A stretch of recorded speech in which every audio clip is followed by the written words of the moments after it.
Bismillahirrahmanirrahim. Assalamualaikum warahmatullahi wabarakatuh. Alhamdulillahirabbil alamin. Alhamdulillahilladzi hadana li hadza wa ma kunna linahtadiya laula an hadanallah. Asyhadu an la ilaha illallah wa asyhadu anna Muhammadar Rasulullah. Allahumma shalli wa sallim wa barik ala sayyidina Muhammadin wa ala alihi wa sahbihi ajmain. Amma ba'du.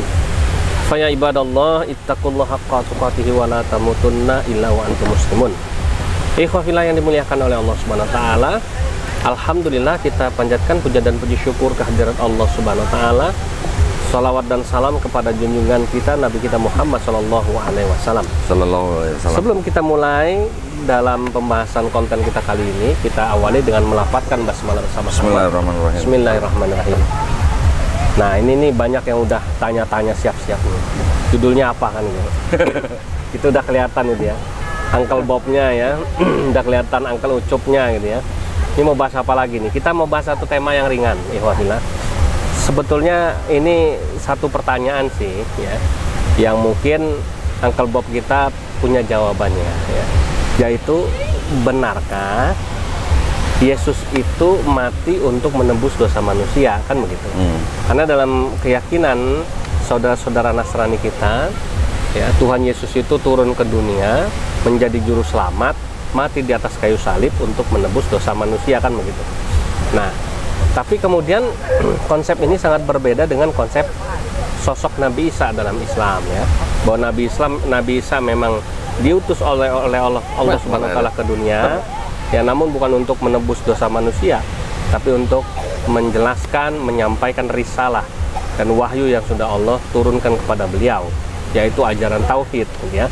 Nah, perbedaan inilah yang menarik untuk kita kupas. Disinilah ya fungsinya yang namanya ilmu kritik kristologi. Baik, langsung saja kita dengarkan penjelasan dari Uncle Bob kita, ya kan? Benar nggak sih Yesus itu mati untuk menebus dosa manusia, Pak Dondi? Silahkan. Nah, kalau menurut kalangan Kristen ya benar. Betul. Menurut kalangan Kristen. Kalau nggak benar nggak jadi Kristen. Nah, ini kan nyambung obrolan kita sebelumnya ya. Ya. Mengenai yang judul apa? Misteri Paskah ya. Paskah ya. Wah, ini air apa? Dari air terjunnya nih. Air tampias lumayan. Nah, alami. Tadi saya bilang kan gini. Kalau benarkah Yesus menebus dosa manusia? Menurut kalangan Kristen ya benar. Tetapi kalau kita lihat nih apa teksnya, memang di dalam Bible, saya lupa ayatnya, Yesus pernah mengatakan ya bahwa anak manusia mati untuk dosa banyak manusia, bukan semua manusia loh. Kalau kita lihat lagi di ayat lain, Yesus mengatakan bahwa dia diutus hanya untuk Bani Israel, bukan untuk semua manusia kan? Bahkan dia melarang murid-muridnya untuk pergi ke negeri Samaria kan? Tahu-tahu di belakangnya, setelah Yesus disalib, setelah Yesus mati dan bangkit, timbul pemahaman baru bahwa ternyata Yesus untuk semua manusia gitu. Ini kan berarti kan ada semacam kontradiksi kan ya? Iya. Ya memang ada yang bilang ya awalnya untuk Israel, kemudian setelah mati baru untuk semua manusia. Tetapi kan Yesus sendiri nggak pernah bilang untuk semua manusia kan? Selama hidupnya. Nah, selama hidupnya. Yang bilang untuk semua manusia kan setelah orang-orang setelah Yesus nggak ada kan? Betul. Itu juga perlu dipertanyakan gitu ya, dari mana mereka bisa mengatakan begitu. Ada beberapa ayat yang dipakai. Contohnya misalnya yang Matius 28:19. Karena itu pergilah, jadikanlah mereka muridku, baptislah mereka dalam nama Bapa dan Putra dan Roh Kudus. Ternyata ayat titipan, ayat palsu gitu kan. Nah, terus kalau kita perhatikan lagi konsep keseluruhannya nih ya. Mereka mengatakan bahwa memang Tuhan turun ke bumi menjadi manusia untuk menebus dosa manusia gitu kan. Artinya gini, kalau Yesus tahu bahwa dia akan turun ke bumi untuk mati di atas kayu salib, bangkit pada hari ketiga ya, untuk menebus dosa manusia, sebelum dia turun ke bumi dia tahu kan? Udah tahu, Pak. Mau mati tahu kan? Bunuh diri bukan? Ya itu. Gimana tuh kira-kira? Nah, ada yang menjawab bahwa itu bukan bunuh diri, itu adalah pengorbanan. Ya. Ada yang bilang bahwa kasih yang terbesar itu adalah yang mengorbankan nyawanya untuk sahabat-sahabatnya. Tetapi kan kalau kita kembalikan lagi, mengorbankan nyawanya atau pengorbanan artinya tindakan yang menghilangkan nyawanya sendiri kan? Betul nggak? Iya. Kalau tindakan menghilangkan nyawanya sendiri, itu sebutan lainnya apa kalau bukan bunuh diri gitu? Iya, betul. Tindakannya tetap disebut bunuh diri kan? Ada juga yang bilang, oh itu tidak bunuh diri, itu dibunuh. Nah, kalau Yesusnya dibunuh, berarti yang menebus dosanya siapa? Yang bunuh itu. Yang bunuh dong berarti. Berarti siapa? Yang Tentara berjasa. Romawi, ya kan? Yudas. Pontius Pilatus, Imam Yahudi, Yudas, bahkan iblis yang merasuki Yudas kan? Betul. Dikatakan begini, itu Yesus dibunuh untuk menebus manusia dengan nyawa Yesus gitu.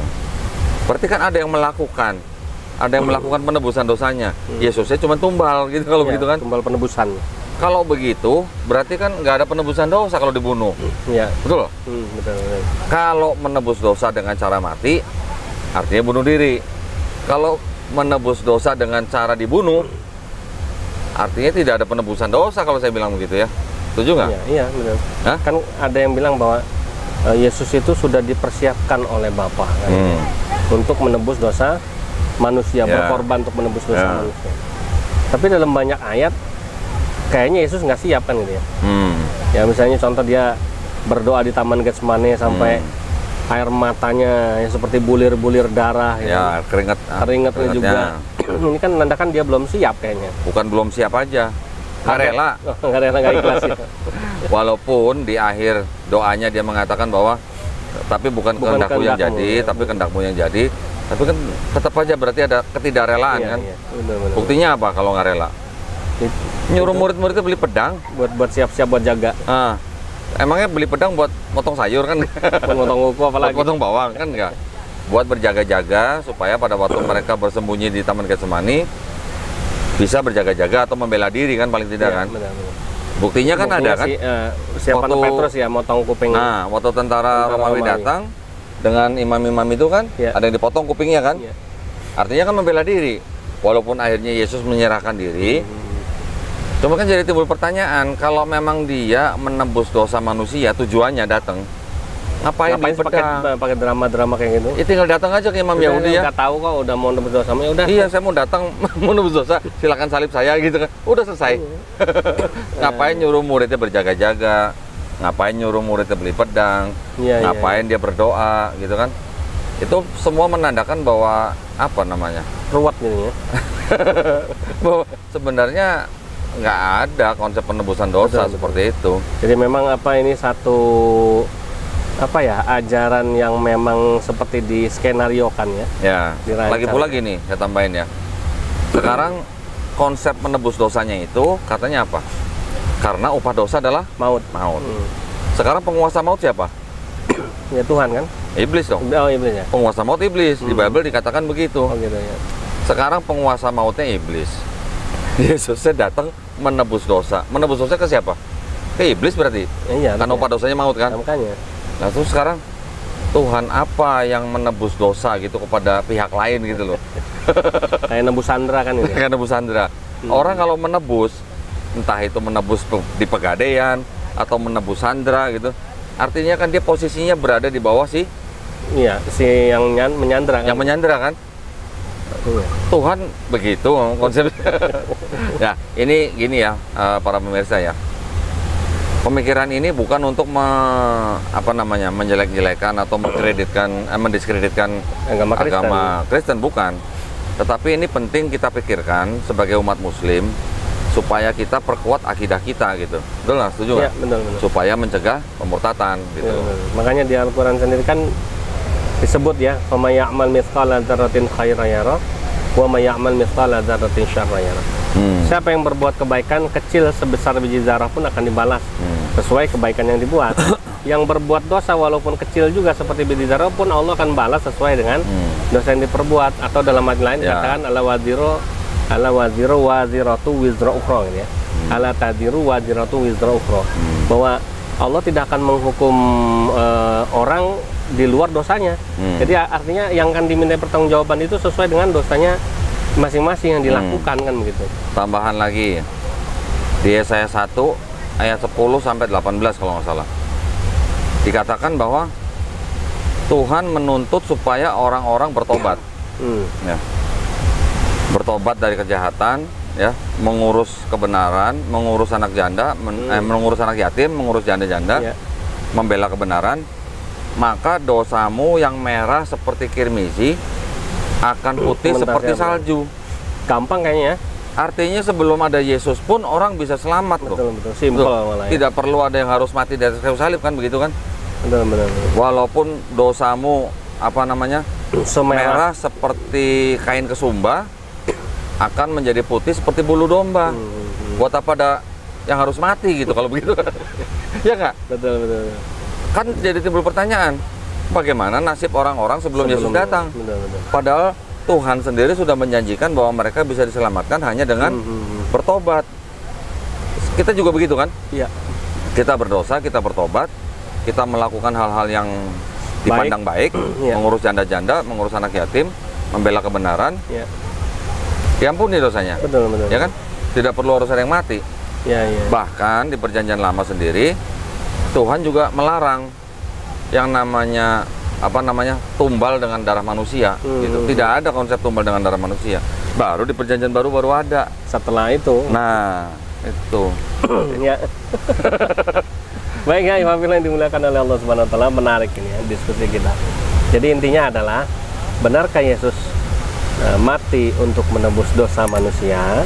Maka jawabannya kami serahkan kepada para pemirsa semua yang sudah menyimak dan mendengarkan penjelasan dari Uncle Bob kita. Baik ya, Ikhwan yang dimuliakan oleh Allah Subhanahu wa taala, kita tambah dikit. Ya, boleh kan? Boleh. Ada kisah di Perjanjian Baru. Ada yang menanyakan ke Yesus begini, Guru, perbuatan baik apakah yang harus aku lakukan untuk mendapatkan hidup kekal? Yesus jawabnya apa? Yesus jawabnya bukan percaya kepada saya sebagai Tuhan dan Juru Selamat, maka kamu selamat. Bukan loh. Yang Yesus jawab apa? Melakukan hukum Taurat yang disebutkan oleh Musa. Jangan membunuh, jangan berzina, jangan berdosa, hormati ayah ibumu, segala macam. Yang Yesus sebutkan itu. Dengan itu kamu selamat. Kok Yesus nggak bilang percaya dengan saya sudah menebus dosa, saya akan menebus dosa kamu? Kan nggak begitu. Kayaknya malam ya, nanti para pemirsa boleh cek ayatnya yang saya sebutkan. Saya nggak sebutkan ayat di sini lah. Nanti bisa dipelajari lah. Yesus mengatakan seperti itu. Iya. Gitu loh. Kalau memang Yesus sudah disiapkan untuk menebus dosa manusia, dia promosi dong, ya kan? Promosi, udah gampang ya. Kamu percaya aja. Begitu juga Yesus juga mengatakan bahwa pintu kerajaan Allah itu sangat sempit. Banyak orang berusaha masuk, tapi tidak bisa semua orang masuk gitu. Karena sangat sempit. Artinya apa? Orang yang benar-benar bertobat dong berarti kalau begitu kan? Iya. Bukan orang yang hanya asal percaya Yesus Tuhan, Juru Selamat, sudah ditebus dosanya. Asal percaya saja, semua sakit hilang lah. Kan gitulah kurang lebihnya ya.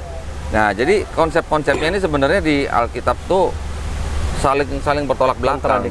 Ya, ajaran gereja dengan yang di Bible itu agak bertolak belakang. Makanya ya begitulah, jadi timbul banyak kebingungan gitu. Betul.